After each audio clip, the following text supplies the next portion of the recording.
बिस्मिल्लाहिर्रहमानिर्रहीम। अस्सलाम वालेकुम। आई एम डॉक्टर उस्मान और आप लोग देख रहे हैं एस्ट्रोलॉजिकल गाइडेंस। आज की इस वीडियो में हमारी जो टॉपिक है वो एक न्यू सीरीज़ हमने स्टार्ट की है, rising science and ascendant. One by one हम डिस्कस करेंगे। आज का जो हमारा टॉपिक है वो है Aries rising and ascendant people in astrology.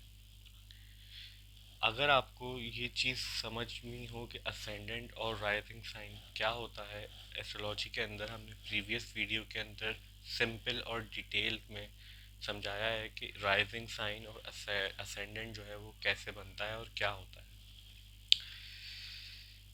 आज हम बात करेंगे कि एरीज राइजिंग और असेंडेंट पीपल जो होते हैं वो किस तरह के होते हैं, उनकी पर्सनैलिटी, उनकी लाइफ के अंदर जो बेस उनकी होती है, हर expect of every aspect of the life के अंदर जो भी उनकी बेस लाइन थिंकिंग और परसेप्शंस होते हैं, आज हम उसके बारे में बात करेंगे बहुत ही सिंपल और आसान लफ्ज़ों में, ताकि हर बंदा समझ सके इस बात को।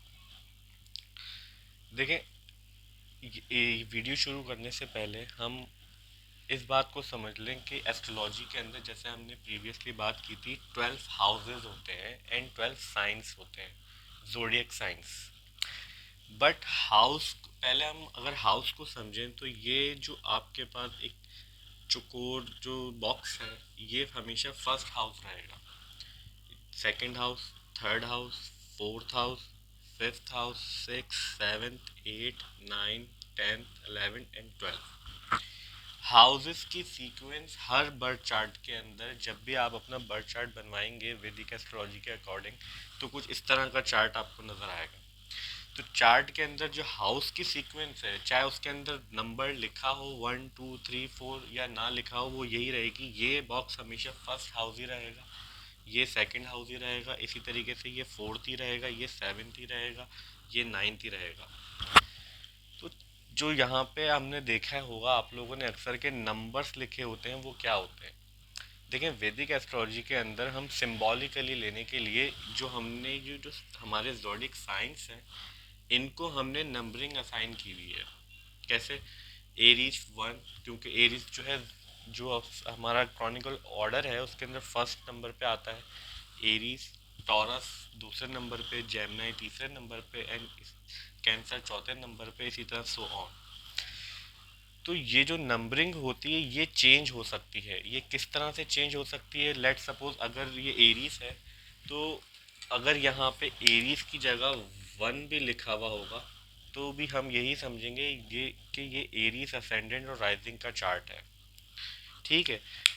अब इसको अगर हम ये समझें, फॉर एग्जांपल यहाँ पे ए वन नहीं लिखा होता या एरीज नहीं लिखा होता और इसकी जगह अगर थ्री नंबर लिखा होता, तो one A first is Aries, second is taurus and third is Gemini. तो ये चार्ट जो हम देखेंगे, ये चार्ट होगा जेमिनी राइजिंग एंड असेंडेंट बंदे का या बंदी का।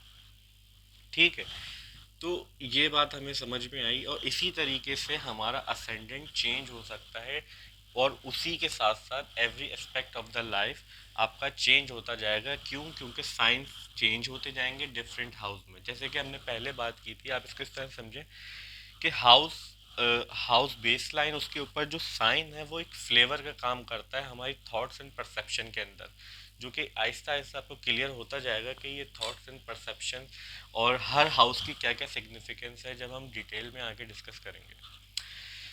तो अब असेंडेंट और राइजिंग साइन जब चेंज होगा, वो डिपेंड करता है कि जिस वक्त कोई भी इंसान या बंदा पैदा हुआ है, तो उस वक्त अर्थ के ईस्टर्न हो रहा, ईस्ट साइड पे जो भी साइन राइज कर रहा था स्काई के अंदर, वो उसका असेंडेंट हो जाता है, जैसे हमने प्रीवियस वीडियो में बात की थी। तो आई होप कि यहाँ तक बात क्लियर है। आज की जो हमारा मेन टॉपिक था एरीज राइजिंग एंड असेंडेंट, हम उसको शुरू करते हैं। उससे पहले अगर आप लोग चैनल पे नए हैं और आपको ये चीज़ नहीं समझ में आ रही कि एरीज राइजिंग और असेंडेंट और राइजिंग साइन एस्ट्रोलॉजी में क्या होता है, तो आप प्रीवियस वीडियोस को चैनल पे जाके चेक कर सकते हैं। मैंने एक्सप्लेन किया है उनको भी कि राइजिंग साइन क्या होता है और किस तरीके से राइजिंग साइन निकलता है, ईस्टर्न होराइजन क्या होता है और क्या चीज़ होती है। तो आज की वीडियो शुरू करते हैं कि एस्ट्रोलॉजी के अंदर एरीज राइजिंग और एरीज असेंडेंट पीपल के किस तरह से होता है। देखें, ये एरीज असेंडेंट जो पीपल होते हैं, एरीज साइन का मतलब सिर्फ ये नहीं है यहाँ पे कि जैसे आप लोगों ने सुना होगा कि लोग कहते हैं मेरा साइन एरीज है। तो ये simply just is not that. ये अगर आपका असेंडेंट साइन एरीज है, इट्स मीन कि आपकी होल लाइफ के डिफरेंट एस्पेक्ट जो है यहाँ से सेट होते हैं। इसीलिए हम वैदिक एस्ट्रोलॉजी के अंदर जो असेंडेंट होता है, फर्स्ट हाउस होता है, और उसको ज़्यादा इंपॉर्टेंस देते हैं as compare to other astrology. उसके अंदर सन साइन को ज़्यादा इंपॉर्टेंस दी जाती है। तो इसके अंदर हम असेंडेंट को इम्पोर्टेंस देते हैं। और इसी तरीके से देखें पूरा चीज, अगर यहाँ पे टॉरस होगा तो फिर यहाँ पे एरीज आ जाएगा। अब एरीज और टॉरस के अंदर डिफरेंस होगा ऑब्वियसली, जब भी इनको कैटेगराइज किया गया है। तो ये कैटेगराइज जब चेंज हो रहा है तो फिर इसके पर्सपेक्टिव भी चेंज हो जाएंगे, इस हाउस के पर्सपेक्टिव भी चेंज हो जाएंगे। इसी तरीके से हर हाउस की डिफरेंट असेंडेंट के अकॉर्डिंग चेंज होगा। अच्छा, अब हम बात करते हैं कि जो हमारा आज का टॉपिक है कि एरीज राइजिंग असेंडेंट क्या होते हैं। बेस बनानी इसलिए ज़रूरी थी ताकि हमें आगे की वीडियो समझने में आसानी हो।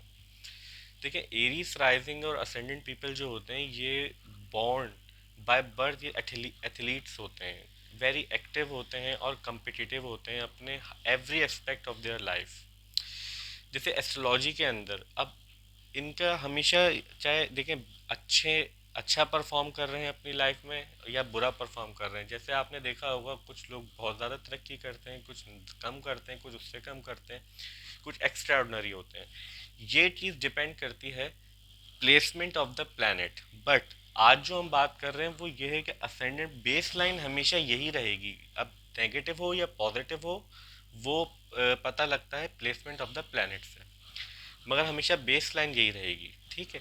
अब यहाँ पे अगर एरीज है तो यहाँ टॉरस आएगा। तो अब एस्ट्रोलॉजी के अंदर अगर हम सिंपली बात करें, आगे हम हाउसेस को भी एक्सप्लेन करेंगे, मगर अभी यहाँ पे समझने के लिए, जैसे first house represent your self, your head face, second house your family, third house your siblings neighbours, fourth house is your mother, and fifth house your children, sixth house is your daily work life and enemies diseases, seventh house is represent your marriage wife, and eighth house represent transformations and surgical operations, accidents, etc. Ninth house represent your religious belief, your teachers, your teachings, and your father. And tenth house represent your profession, your status in life, and आप किस तरह का काम करेंगे, आपकी किस आप काम में किस तरह के होंगे, डिपेंड करता है। टेंथ हाउस हमें बताता है। 11th हाउस रिप्रेजेंट आपके गेन्स क्या होंगे, इनकमिंग गेन्स कि इनकमिंग गेन्स, गेन से मुराद मेरा ये है कि देखें, एक होती है सैलरी जो आपके बैंक अकाउंट में, वो सेकंड हाउस से देखते हैं। मगर ये जो हाउस होता है, इससे हम आपके गेन्स देखते हैं कि इनकमिंग गेन, कितने गेन्स इसके पास आ रहे हैं, ये बंदा कितना वेल्दी हो सकता है इन फ्यूचर और किस तरह से होगा। इधर से फ्रेंड्स देखे जाते हैं, सोशल सर्कल देखा जाता है, आपकी सोसाइटी, सोसाइटी में आपकी क्या वैल्यू होगी वो भी यहाँ से देखी जाती है, आप कितना कंट्रीब्यूशन करेंगे। 12th हाउस जो है वो आपके ड्रीम्स का होता है, आपके लॉसेस का होता है। जो सारी देखें, अगर हम इसको थोड़ा सा स्पिरिचुअली समझने की कोशिश करें, आप इसको ऐसा ना लें कि ये एक जैसे एक चार्ट है, इसको इस तरह से समझें कि ये एक लाइफ पैटर्न है, जहाँ से लाइफ शुरू होके अब ये 12th हाउस जो होता है, सारी चीज़ें जब होने के बाद तो ये एंडिंग्स का हाउस होता है। इसमें ड्रीम्स भी यहाँ से देखे जाते हैं, आपकी लॉसेस देखे जाते हैं, और सबसे मेनली जो फॉरेन लैंड्स, जैसे कोई अगर सेटलमेंट्स होती हैं किसी की, तो वो भी जैसे फॉरेन सेटलमेंट, इमिग्रेशन होता है, कोई बंदा कहीं पैदा होता है मगर वो परमानेंट किसी और मुल्क में जाके सेटल हो जाता है। ये चीज़ें भी हम 12th हाउस से देखते हैं। तो एरीज पीपल के बारे में हमने बात की कि ये लोग जो होते हैं, ये बहुत ज़्यादा एक्टिव होते हैं, एथलेटिक होते हैं, एक्शन ओरिएंटेड होते हैं, और इनको हर चीज़ में कंपटीशन की ज़रूरत होती है आगे बढ़ने के लिए लाइफ में। और ये चाहे बोले ना बोले, बट बेस लाइन इनकी थॉट प्रोसेस यही रहता है, और यही चीज़ इनको हेल्प करती है आगे बढ़ने के लिए। फैमिली की बात करें तो इनकी ये लोग अपनी फैमिली की लीनिएज और उसकी उनकी हिस्ट्री के बारे में काफ़ी इंटरेस्टेड होते हैं, उसको फॉलो करते हैं, फैमिली लेगेसी को, और उसकी रिस्पेक्ट करते हैं। लाइक जैसे वो लोग जो होते हैं, कुछ लोग होते हैं ना, आपने देखा होगा कि फैमिली, हमारी फैमिली, ये उस उनको बहुत ज़्यादा नाज रहता है अपनी फैमिली के ऊपर और बहुत फख्र रहता है। अगर ये इनकी बात करें, एरीज असेंडेंट जो अपने नेबर और सिबलिंग के साथ काफ़ी टॉकेटिव होते हैं, काफ़ी एक्टिव रहते हैं, मगर इनकी चाहे नेबर्स हों या कोई भी हो, मगर इनके जहन में अंडरनीथ वही वाली बात जो मैंने आपसे आपको बताई थी कि ये कॉम्पिटिटिव होते हैं every aspect of their life. तो ये ज़रूर इनके जहन में रहता है कि वो मुझसे अच्छा परफॉर्म कर रहे हैं या मैं ज़्यादा अच्छा परफॉर्म कर रहा हूँ लाइफ। एरीज असेंडेंट पीपल की जो फोर्थ हाउस के एस्पेक्ट से जो इनकी मदर होती हैं, यूजुअली हाउस वाइफ्स होती हैं।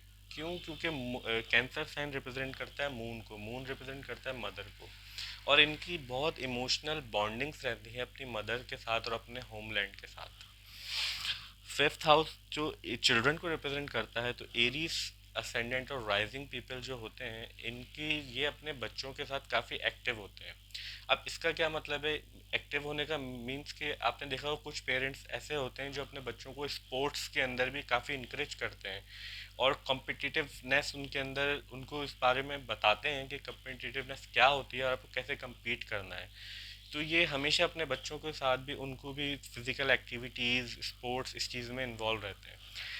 अगर इनकी एरीज राइजिंग और असेंडेंट पीपल की अगर हम वर्क लाइफ और डेली लाइफ की बात करें और इनकी कि किस तरह की इनकी डेली लाइफ और डेली वर्क लाइफ होती है, तो उसका भी जो मेन बेस लाइन सिनेरियो रहेगा कि ये काफ़ी अच्छे होते हैं, और अच्छे इन अ सेंस कि compete करना जानते हैं। ये अपनी लाइफ के अंदर इनका एक ही मोटिव होता है, क्योंकि इनकी देखें बेस लाइन नेचर जो है वो हमेशा यही रहेगी कि ये इन एक्टिविटी में बिलीव करते हैं। ये लोग ज़्यादा देर तक एक जगह पे टिक के नहीं बैठते।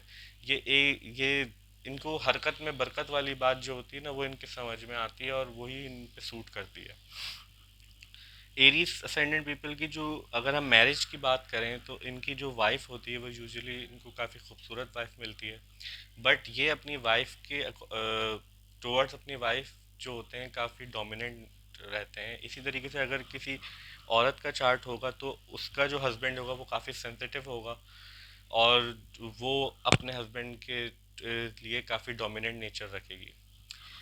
अगर एट्थ हाउस की बात करें, तो ये जो लोग एरीज असेंडेंट और राइजिंग पीपल जो होते हैं, ये ज़्यादातर ये देखा गया है कि ये लोग सर्जरी, डॉक्टर्स और इस तरह के प्रोफेशंस में जाते हैं। क्यों? इसका रीज़न ये है कि एरीज एंड एरीज असेंडेंट के लिए जो एट्थ हाउस में साइन आता है वो स्कॉर्पियो आता है, and Aries and Scorpio both planets are ruled by Mars. तो अगर नाइन्थ हाउस की हम बात करें इनके रिलीजियस बिलीफ की, तो इनके जो नाइन्थ हाउस है और ट्वेल्थ हाउस है, ये दोनों साइन सेगिटेरियस एंड पाइसेस, इनका कंट्रोल्ड होता है Jupiter, by the Jupiter. Jupiter जो है बहुत हमारी वैदिक एस्ट्रोलॉजी के अंदर जो है स्पिरिचुअल एंड ब्लेसिंग्स वाला प्लैनेट माना जाता है। तो ये लोग काफ़ी स्पिरिचुअल होते हैं, अपने रिलीजियस बिलीफ वाले होते हैं, इनके रिलीजियस बिलीफ बहुत स्ट्रांगली होते हैं, और ये उनके उसके अंदर काफ़ी एक्टिवली पार्ट लेते हैं और अपनी टीचिंग्स को याद रखते हैं। जैसे अगर इनके टीचर्स ने इनको कुछ सिखाया हो कभी, तो ये उसको ऐसे नहीं भूलते इजीली, ये याद रखते हैं, उनकी वैल्यू करते हैं। इसी तरीके से इनका जो टेंथ हाउस और tenth aspect of the life का है, तो ये जो जो tenth house and 11th house होता है वो Capricorn and Aquarius ruled by Saturn. तो इनको जो टेंथ हाउस में जो इनकी कैरियर होता है उसके अंदर सैटर्न को काफ़ी हर्डल्स देता है। बहुत टाइम, बहुत एफर्ट करने के बाद जब ये एक मकाम पे पहुंचते हैं, तो फिर सैटर्न की क्वालिटी है कि वो उसके बाद उसको सस्टेन करता है, और सैटर्न लॉन्ग टर्म इफेक्ट देता है। मींस एक दफ़ा अगर ये लोग मेहनत करके उस सीढ़ी को चढ़ जाते हैं, तो उस पे फिर ये काफ़ी देर तक रहते हैं। और आपने जैसे सुना होगा कि जो सैटर्न कैरियर वाइज जो रूल करता है जिन लोगों को, तो वो लोग काफ़ी हार्डकोर लोग होते हैं, इन अ सेंस के उन लोगों ने अपनी लाइफ में काफ़ी मेहनत करके वो एक मकाम पे पहुंचे होते हैं। वेरियस साइन आता है और वो रूल्ड बाय सैटर्न। तो इनके जो फ्रेंड सर्कल्स होते हैं ये अपनी सोसाइटी के अंदर काफ़ी एक्टिवली पार्ट लेने की कोशिश करते हैं। जैसे अगर इनके इलाके में या महल्ले में किसी तरह की किसी भी हवाले से कोई कमेटी अगर बनेगी या कोई सोसाइटी बनेगी तो ये उनके उसके अंदर एक्टिवली पार्ट लेने की कोशिश करते हैं। इसी तरीके से अपने फ्रेंड सर्कल के अंदर भी काफ़ी एक्टिव होते हैं। और हमेशा इनके जो प्रोफेशन होता है मेनली ये लोग इनका जो काम चलता है वो कम्युनिकेशन एक्टिविटी बेस्ड ही रहता है मोस्ट ऑफ द टाइम। अगर हम इनकी स्पिरिचुअलिटी की इनके जो 12th हाउस की सिग्निफिकेंस होती है ये लोग अपने काफ़ी स्पिरिचुअल होते हैं अपनी डीलिंग्स के अंदर। और जो इनकी टीचिंग्स होती हैं क्योंकि देखें 9th एंड 12th हाउस दोनों ही जो है वो जुपिटर के कंट्रोल में आते हैं। तो जुपिटर जो हाउस को कंट्रोल करता है तो वो ऑब्वियसली कि इनके काफ़ी स्ट्रॉन्ग जो है स्पिरिचुअल बिलीव्स रहते हैं। और ये अपने वही एक्टिविटी वाली नेचर जो हमने बेस लाइन बात की थी वो हमेशा इनके अंदर रहती है और उसी तरीके से ये अपनी लाइफ को गुजारते हैं। देखिए इनकी अगर हम प्रोफेशन की बात करें कि मैंने जो बात कही थी कि ये मोस्टली जो है सर्जन्स होते हैं डॉक्टर्स होते हैं वो इसलिए क्योंकि देखिए इनका असेंडेंट जो है वो एरीज है एंड 8th हाउस में जो हमने बात की थी तो ये दोनों जब को रिलेट करके या कनेक्शन सिक्स 8 एंड 12 मरकरी जो 6th लॉर्ड अगर इसका कनेक्शन बन जाए तो ये लोग फिर डिजीज लॉर्ड इन 10th हाउस की कैरियर है।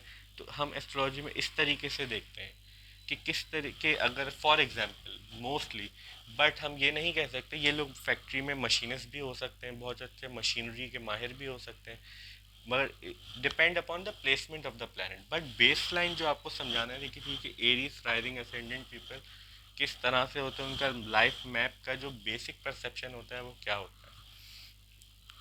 आई होप आपको आज की वीडियो समझ आई होगी और अच्छी लगी होगी। और अगर अच्छी लगी है तो प्लीज़ वीडियो को लाइक कीजिए चैनल को सब्सक्राइब कीजिए। मिलते हैं अगली वीडियो में जब तक के लिए अल्लाह हाफ़िज़ टेक केयर।